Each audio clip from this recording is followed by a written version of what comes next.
Hamilton Municipal Cemetery, the oldest municipally run and owned cemetery in Canada. The land was originally known as Burlington Heights and played a major part in the War of 1812. Earthworks can be seen throughout the cemetery. In July 1814, at the end of the war, 8 war traitors convicted at the bloody assizes in Ancaster were buried along the heights, and shortly after, the land was purchased from Sir Allan MacNab, owner of Dundurn Castle, and was turned into what is now the cemetery.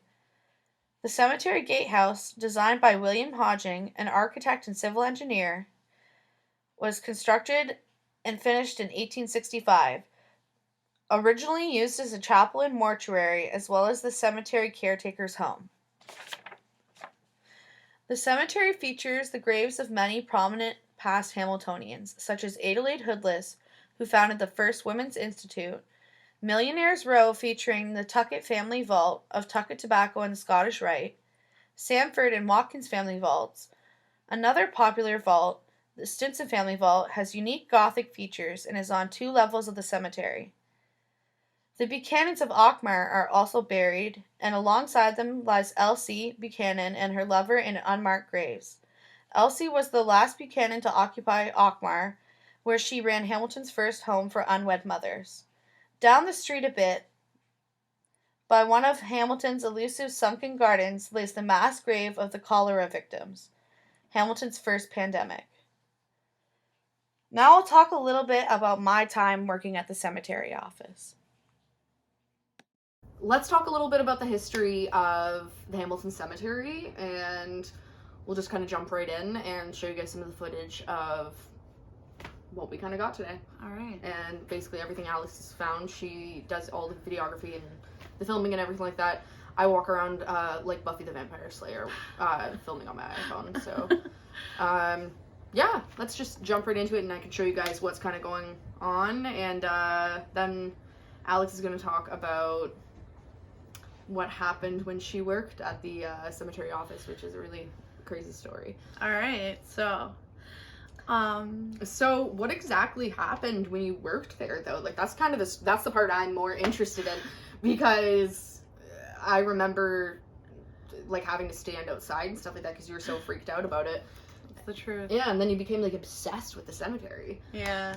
So I kind of fell in love with it. No, I know, but you didn't like it at first. Like, it freaked you out. There was a point in time when it turned for you. You know what I mean? Yeah. Well, I became friends with the ghosts. Jasper? Okay, so my first day,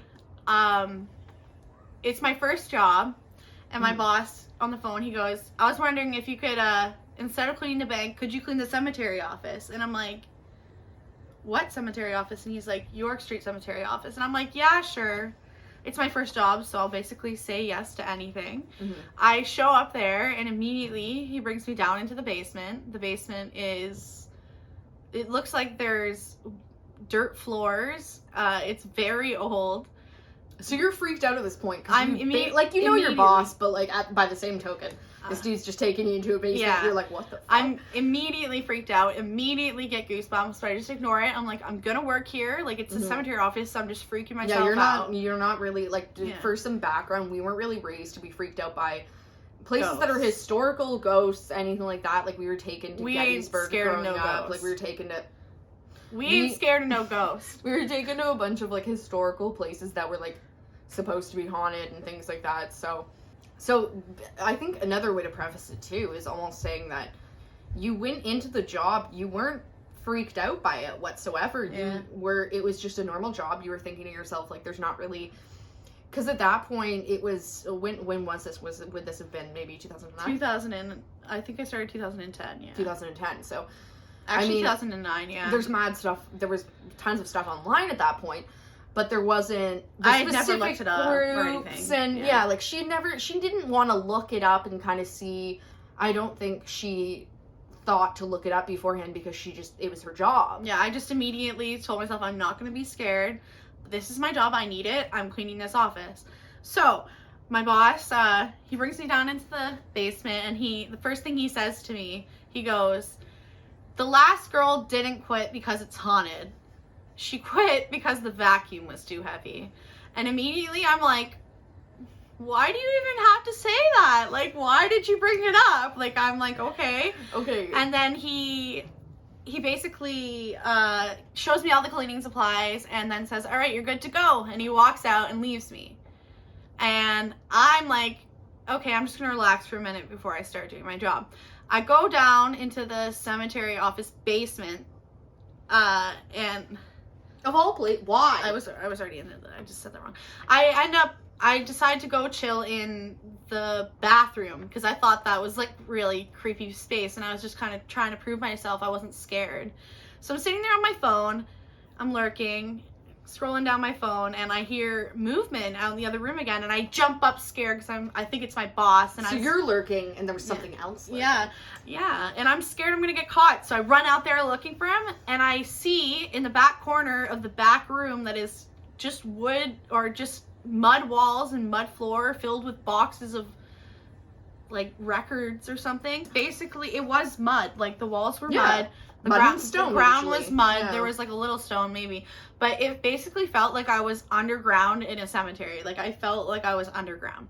So anyways, I come out from the bathroom after hearing the noise. I look towards the back farthest room and I think I see my boss standing in there. So I walk towards him, and as I'm walking towards him, whoever was standing there vaporized. They just disappeared before my eyes, and I was immediately like terrified. I just ran straight up the stairs, and I was like crying and shaking. I was so scared, and I didn't want to go back downstairs after that, but I had to because that's where the cleaning supplies were stored. Did you like immediately, like when that happened, did you wait? Okay, because when I've seen things, immediately the first thing that comes to my mind is there's something wrong with me. I'm insane. No, I thought it was my boss. I thought it was my boss. Like, I didn't even think it was, like, I just was like... No, but, like, when it switches to, like, they vaporize or something like that, you're like, I'm insane. No, I knew it was a ghost. You knew it was a ghost? Yeah, like, I knew when... Because the way it disappeared, like, it was... I've never seen something like that. They were standing in the back corner, and they were tall, and I thought it was my boss. And I walked towards him, and as I'm walking towards him, what I was staring at just disappeared. And it was a black corner with boxes. So... where the person was standing would have been in front of the boxes, and there was no one standing there. So I got really scared, and I just like ran upstairs, and I decided like I'm gonna keep working here. Like this is my first job. I need a job. Mm-hmm. So I remember literally like at when Mom and I would come, and we like she'd sit in the car, and I'd stand like at the door in you don't work there anymore, so it doesn't matter. But like I'd stand there in the actual like when you first walked in.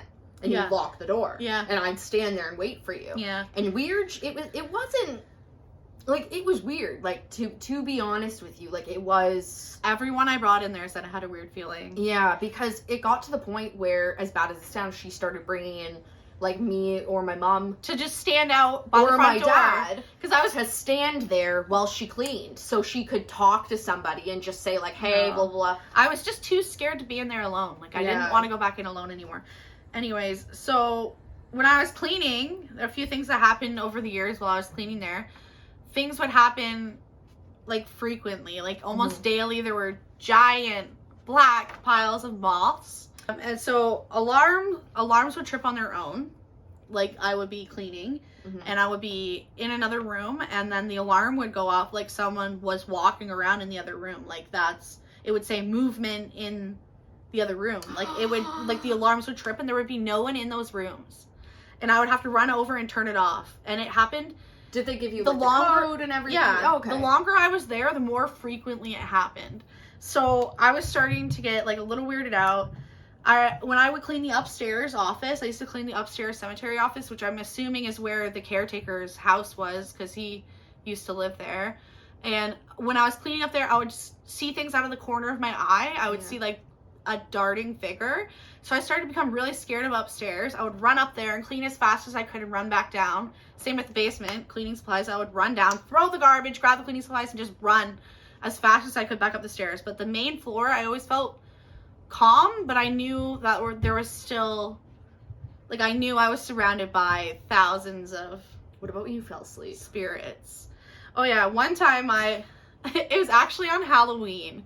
I was cleaning the cemetery. It was around 9:30, and I was sitting down because I was finished cleaning and I was waiting for my ride home, and I sat my head down on the table and I fell asleep, and I woke back up to people talking. It sounded like people talking, but there was no one around, and I had been asleep for like 3 hours, and it was super dark, and I couldn't see anything. You know, and it was when terrifying. when you're first falling asleep, and sometimes you'll hear people talking and stuff like that, and there's actually nobody talking.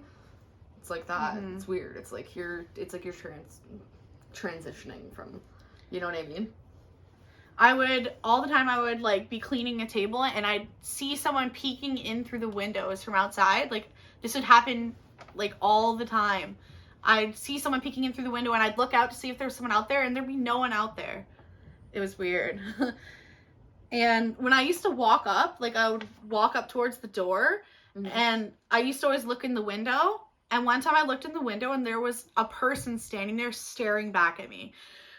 I thought... So you're thinking that there's somebody already there. I'm thinking it's one of the cemetery workers or my boss. I opened the door. There's no one in there at all. So after that, I just immediately, like, I would not look into that window. I would not look at the window when I was walking mm-hmm. past it, because I was so scared to see the person standing there again. Okay. So after all those experiences, I was pretty much on edge, like, most of the time, mm-hmm. like, worried I was going to see someone peeking in through the window, or the alarm would get tripped, or I was going to find another pile of moss. So I was just scared. And so one thing that I want to hear the story about was, I distinctly remember you telling me about, like, something weird happening with a radio.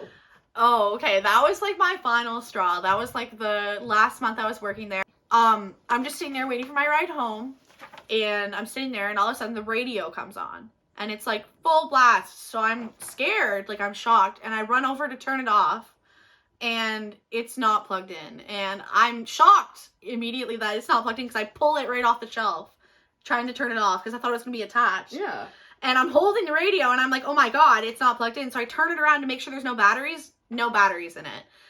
So I turn the radio off, I put it back on the shelf, and I run the hell out of there. And I pretty much, after that, I never went back in alone after that. I was too scared. I would have my sister sit at the front door and wait for me to clean, because I was just scared after that. Just to end this off, one more story from Doug Smith from the book History in Hamilton. I'm not the only one to see a ghost in the cemetery office. Apparently the workers there are really hesitant to talk about it, but a few people, including Robin McKee, who does cemetery tours, have seen or have spoken of people seeing a lady wearing all black appearing from a sealed door in the side of the cemetery office, coming down a short set of stairs and taking an immediate right into the cemetery. And multiple people have seen her. She's wearing all black Victorian era clothing. And honestly, I believe it. I think I may have spooked some people out today in my... Probably. Like, from my experiences, I honestly wouldn't doubt it. Like, I know that cemetery office not only is haunted, it's haunted by multiple ghosts. I feel like that totally is the energy that place gives me. A Victorian era woman in black. Yeah. You know what I mean? There was a guy in the basement, in black. So. There was a guy in the basement. Yeah. I remember, because there was, this is a whole other story for a whole other time, but when you're somebody who is able to tell with certain things, you could tell the actual gender of ghosts. You can tell. I knew it was a guy because he was tall and had big shoulders. Yeah. He was tall. Like, I thought it was my boss. I was positive. Yeah, there's weird things like that happen. It was weird. Yeah. So some people see them, some people sense them. It's a whole thing. Look into it. Yeah. Treat yourself. Open your third eye. Well, that's been another episode of Historically Speaking. I hope you learned something. I hope you had fun. If you haven't already, hit that like and subscribe button. If you hit the bell for the notifications, it should notify you every time we upload a video, but like YouTube's kind of weird about that, so I'm not 100%. Yeah, if you haven't gone and liked our Facebook page already, go and check do that out as well. For more historic comparisons as well. Yeah, absolutely. Alex just keeps me here because I'm good at rattling that stuff off. She's my best friend.